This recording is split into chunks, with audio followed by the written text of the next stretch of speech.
En Côte d'Ivoire, on observe une forte consommation de gaz butane. Selon les estimations du ministère des Mines et de l'Énergie, de 205 000 tonnes en 2015, la consommation de gaz pourrait atteindre cette année 250 000 tonnes.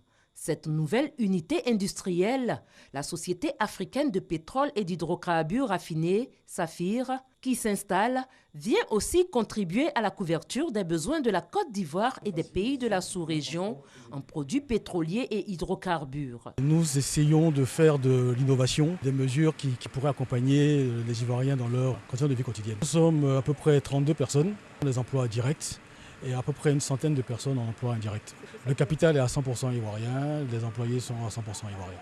Le ministre des Mines et de l'Énergie a indiqué que l'implantation de cette usine s'inscrit dans la dynamique de développement économique et social mise en œuvre par le gouvernement. Plusieurs réformes structurelles et sectorielles ont été engagées pour justement favoriser les investissements privés qui devront impacter significativement le volume et la qualité de l'activité industrielle. Grâce à cette unité moderne, la société SAFIR vient porter à 4 le nombre des centres remplisseurs dans notre pays et contribuer ainsi à une meilleure satisfaction de la clientèle. Cette usine moderne d'emplissage de gaz est l'une des toutes premières entreprises installées sur la nouvelle zone industrielle de PK24, autoroute du Nord.